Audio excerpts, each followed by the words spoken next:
يا ما سويا المانا يا بكير تمرتو نجين كينيا كواقع كورم مادا كل رامد ديسنا دكوا وليس لي بره سكب نبوتا نجانا بوتني سني جنة وليس لي ده إلا كم نورتا الشباب كفوني نورو قريب وانا دفو وركبت شباب من دون دحيسنا سلطاتي باتي صدف فاداتي جواب دموغونا سلطات دبلو جداتي قامات ولي هدادا لبسي متوما بافتي جنو تيسوما قابلي هوغاسي متوما دا ولي دفي مريهتي لبسي باسجا لبسي سريرتي رياكشنا غرابيتي مربطو تعالى جرانيرا individualo tafi aktivisto ta karmatele jarmo tafi bersabasa ala jiran maljang wanjurati reaction sali sadage sature khale samo nuto kamilalu qabna umman oromo isada abchu qaballe rifari sali gone sali le balidan ramar yenne wari yadana kan tangala toma Second of them they said, I don't know, maybe tonight or Borustau, Hala Jefane, Sadisa Kayada Kanatan, immediately Adahan Nejera, it says Halatira Kayada Hanatan, Hali Sanifanja, Pejira Tirala Dayo, Poster Hamatanotate, Duftarir Matanechu. Aramo راشنا بيتي مربوطة بيخيس جرن ورا موتما وجكورشنا تاني في حتى كايسا كمربوطتي حتى كايسا كبيتي بلتبتي ورا بيه بقولك كيزي مالاتي في أكمل لي بارتي لي أكيرناتي في إيهابانو مالجاني خنجورتي يا دخلنا تدراتي I think if both the Chari Ogal alle Umani Oroboda Katabura Sena Da Kanakana with Katiro Afrafa Isati Hamati 1974 Sandura Lega Yali Bete from Kocha Haile Selassie Gubarati Nawai Mangustu Nawai Figure Mame Nawai Yali Wodan Gada Makisin Juru one is Angalman Gain Choki. So ila hangka 1974 yo tikate yali adada haga afri fishari takabadam tejesti because umani wa beti kamale dukana khaysa juruf jijirama ratirma chundan ni so jijiramni sandura ga jijiram institution khaysa qamni hidate hogu yali bode Haile Selassie khofisulaf ma yiti taradurat 1974 fadi jijirama beti warana خيسا بلتي به institutiona بنوتا خيسا سيني براتوتا يونيفرسيتي لاتي في هاي سكولا خبر سليها مچودان ترادراتي اللي غربيتي بارتي سياسة جارو داتي اتليس غا سياسة مودرني اراتوني غافسن اتمني بوري سيلا فخائم خسن درا مو سياسة قبدو ورانو ماتو بيتي جارسو خدامتا سرطوري تورتوري حفراجي جيرون فدي ورانا خيسا نفاتورتي سوغا وراني ogu afur yali bode ogu afur ati shanafarati baraton khan soga elementi lamantun join gote jirama bete Haile Selassie busuda san fidecho 1974 record 1974 ida qabso warana tv qabso illiti dati مالي حواس فرشون دنيا مس حواس قبته ديمو دنيا حواسني موتوماس جارتر كان قبضو سني في دالا دا حواس كان والله لما في دكان خيسه وان توسيسف politically كوشسي تاني ومن خير سالتي افجارو في سو في سنه جيرو سنه جارت خجو خيسه بزنس اكسي خيسه اونجرني يچوي سوني غا غافا سالتي 1974 امو غافا سمال تجرا وغن ولي غلطي في ولوبنا سياسه تغافا سنتورتي جاسو خبو غبادا جاسو خبو غبا وراناس فيديتي جارمت سياسه غافا سنتور خيسا وربيتي بأوروبا تبارتني لفن نقول داري سالي أنا أمريكا رأينا متقوف لما تاتبعه وري على عدو فينوه داسبوران وري برنو تفعل بهاني الدنيا أركري لفن gaabisi tun akkana deemuu qabdu dukkana kana keessatti hafuun qabdu jijjiiramni dhufuu qaba dhukkubni biyya tanaa Haayile Sillaaseedha kan jiru dhiibbaan godhame jechuudha. Gaafa sanis riiformiidhaaf illee gaafii numa gaafatamte. Dhiibbaan gara waraanaatii fi barattootaa kun daayinaamiksii beektee siyaasaa Haayile Sillaasee irratti dhiibbaa uumte warri sirna san keessa jirullee aboo hajaarsan ofirraa beektee constitutional monarchy hagoonuu beektee paarlaamaa fi bultumaa uummataa dhiisiiti ati siree ta'e qabadduuti uummanni nama fiifadhe haa filatun gorsanillee boo jijjiirii akkanaa miti akkasii mitillee jaalillee gaafa sayis jaarsi beektee mataa jabaateetuma hayyee ilma keetiif kan illee yaanii daddabanii booda achuma keessattuu awwaalame jechuudha. Sagaraa keessattuu awwaalanii waajjira irra godhatee jechuudha Mangistuu Hayilamaariyaam. So gaa 1974 jijjiiramni 1991dha at least qaama hidhatee fi qaama siyaasaadha. Haga tokkollee hawaasallee sossoosee dargii kuffise so jijjiiramni sangaa jijjiirama alarraa dhufe more of revolutionary alarraa dhufe kan eegasillee sirna kuffisanii sirna jaaruutti ammoo wal dhabanii fashalee jechuudha. Hirmaannaan bara sanii ka uummataa maal fakkaata ugaa jedhe yeroo taraa duraatiif uummanni siyaasaaf uummanni wal baran 1991dha jechuudha. San dura qaabu dammaqee fi litiidhaa fi haga tokko ka dammaqee siyaasa hordofa malee dirasiimti. Taraa duraatiif barataa jenne barsiisaa jenne dargaggeessa jaarsa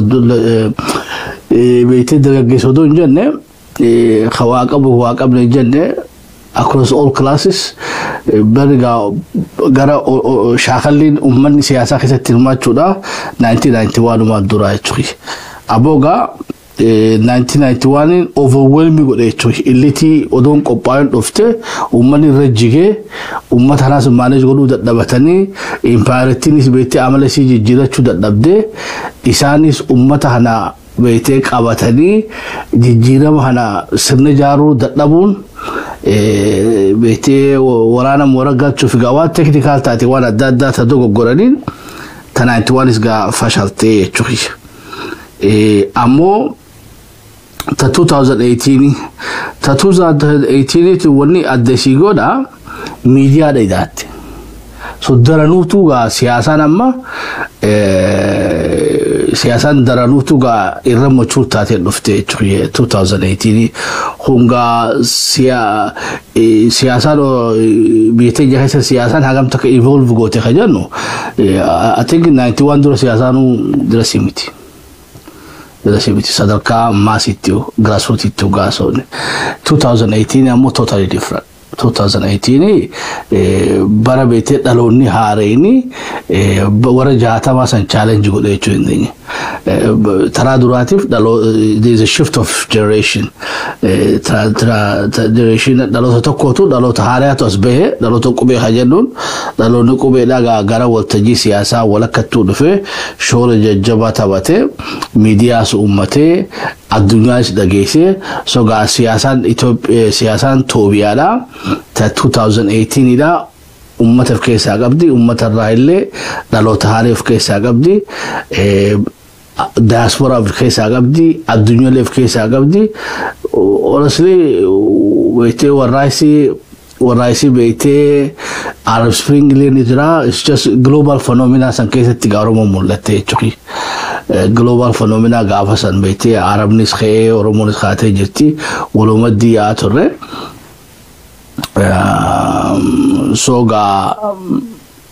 at least what deliver godhe jaka 2018 sirna jaarachuu dadhabe malee sirna kuffisuu danda'ee jira jechuudha. Amma achirraa kaanee amma 2025 kunoo maali jechuun keessa diban. I think 2025 91 waan isa kan adda godhaa keessa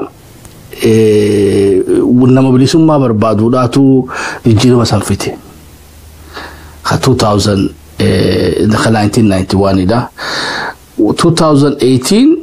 ummataaf fite. 1991 bilisa baasaa fide 2018 ummata fide ammoo 1974 illitiidhaaf waraana fide 2025 siyaasaan ammallee illitii bira deebi'aa jirti so gaa if dura deemaa jira moo siyaasaan if booda deebi'aa jira ogaanne sammee isa madaala wanni guddoon illitiidha waliin jennu maali so ajandaan beeytee ummanni gaafii bu'uuraa taate qaban Oromoon sabaaf sablammii warra kaabaatis illiti maal goote kana dhiisaniiti wal hubannaa tokko ragaan Abiyyi naa bu'u Haile Sillaasee naa bu'u ka fakkaatu gaafa sa'inumaatu gaa Itoophiyaa tigdamidha ture wanni nuu jechuudha so biyyatti tana habararru konsepti juu dhufe jaarsa khofifne biyyatti habararru gajarsi kasi kufega ammo gara bete sentara khadufe warra jijjirama safide meti khaydate dhufe de tui amas danger 2025 maybe sire Abiyyi da rasul isaani wala because one thing if you want the data YouTube but sirni Haile Sillaasee da revolutionary ka khufis sirna khufi sirra beete sakharata rajulu sirra gadar bani toy already sirna yarati sirni arra hunisi sinu mayarati toy na magadar bu fada male edu na madibu yo beete dalagan yo sirna directly science jijjirama sambar bad khara science wala namat ufudan dawtat amura kongo don yutumale ugane most likely beete sirni khuni hagamtaka jaba filafa warra beete sirni chakana tajajulu turabe ha choy خورانا هجنوا فيه خبيتور سياسة ده إنه مطمئن تناقم تكا غازا قم تكا في هجم تكا ديمو دنديسي مبيجا ديناميكسين سياسة على الرامة الدبّة ما جتوني أكو غافا إلى سلاسة داتيس وربها إلى سلاسة برجروتو بيته جولي لولو جرتو في ورانا وقار كان وري وراج دي بيتي غرا ورايسة جيجرا ونجرا يتوي وأمام لستروني جاتا ميسادي وري رغو غوغي خغباساني تو رشاناني يتو إيرونو بطاني واني خانا ينفقا مرين تيتاراتو الغتي نسي مالي وقاني Oromo charra arkate 1974 akka amma haasonu kanatti haasonu necho because media sinjiru warwaabe khutu wa siyasa khisha khayate dema ummatan gahachu fi akka matanu lakaratu jirtu jechuhi 1991 isi لو عمل لندن دقي في مال دبته في لندن بودا سوغا غلي مالك ابتي غلي في ولي اورمون غاف رابيت لين جرتو يچوي يوغا يو ديبرا غوت ملي 2018 قبسو قبا قباني قبسو اسان غاتنيتي مرتي سدو يفتني يچوي 2018 وني ادغو دامالي ها قبسونون پبليك اتورت Oromo da kana gor wayane kasagon butanti beete matatta khenyu fi abai tsahayeda woni sanun dinu transparency ni tore choy umurara to gor ftamo enyutu negotiate gode ga opidio gara masarati galche gane enyu samurte sen it's not clear ilama yo beitanga I think hala amandro lenu ifsine so hala beite hala mysterious te to konga wali galte ifanta intakan abawn kopo le kafa kopo fne bureaucracy ndamma Oromo qabdu opidio da isana asiren intuni enyun godamte yon godamte esa godamte wali galte akamra godamte tunin jirtu etri amaga wan sadin dabarte sari rabaraneti ta'arratana ammo iyu jira choy so wonni tudubata jiro olola miti qaamni beekte nuti qaqqabuu feenuu fi busheessuu feenullee hin jirtu ammoo uummanni kun qaarraas gatii guddaa kan kafalleedha maaliif hoggaa inni wanni beekte Oromoon oduun gaatii murteessan 2018 ilaallaa tokko gatii nu kafalchiisaa jirti jechuudha. Gaddaafaan isii gaafa Afrikaadhaatu rakkoo gurguddaa keessa naqxee jirti. So gaata 2025 akka shabboo miidiyaatti waan ibsine jechuudha. Nuti wanni gabaabdutti ejjennoon akka miidiyaa qabnu maaliif ejjennoo akka miidiyaa qabnu bargaa qaama ejjennoo qabu sanitu gabbee dubbataa hin jirre jechuudha. Sila amma qaamni tokko akkanatti amana ogaaje khabiraatis beekte lakki akkanaa wayya ogaaje lamaan uummata bira finneetuma nuti jidduu baanee uummata murtii godhaa jennaa jechuudha. Injuru haga amma nama iddoo irratti afeerree namoonni iddoo mariirra jirraadha wanni nuun jechaa jiran. So gaa waan mariirra jirra jaaniif uummanni hunkaa beektee waraabessiisa nyaachuun qabu jechuudha. Waan nu fakkaate nuti gaa paartii siyaasaatii miti murtii miti nuti mariidha gaggeessaa jira yaada isanii darbaa jirra yaada kana ilaaltan keessanii ta'anii fudhattan keessanii taasisi fooyyeessitanii jechuudha nuti akka uummatatti haasawaa jirra. Amma gaa akka taasisuun tuni at least waan hulaa cufatanii booda dhufuu teessanirraa nama keenya ni qartiidha. Gabaabinaan akka beekte ejjennoo shabboo miidiyaadhaatti irraa dubbannetti ejjennoo wanni jennuufis ka nuufi san akka uummatatti marihennee wanni beektee qabxiin irra gahanne maali?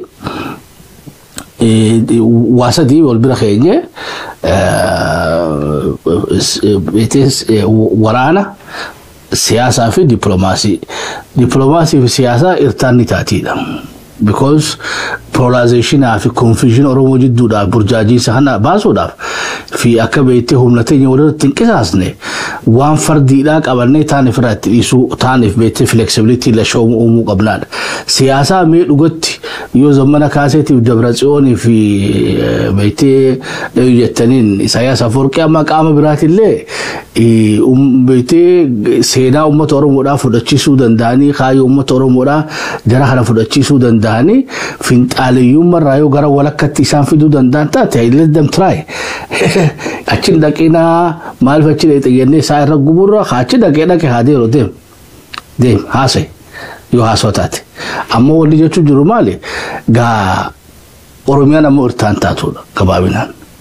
Qaamni Oromoon ta'in Oromiyaa keessatti qabsoo hidhannoodhaa gaggeessuu hin qabudha. Kun gaammaa jechuudha sarara diimaa uummata Oromoodhaa ta'uu qabaadha. Kana Oromiyaa teenya bocala siyaasaadhaa ka 2025 kanarraa Oromiyaa baraarree haasonni ammoo itti hafuuf. Ajandaa akkasii akka abroonnatittis khabira kokosittis khabirattis waliin dhufanii haasawatanii fadhan Ameerikaatti amansiifatanii Awurooppaa Yuuniyoon qaama birallee itti amansiifachuu danda'an. Kun walutti wal dhageenyi walii yaanaa. Ammoo at least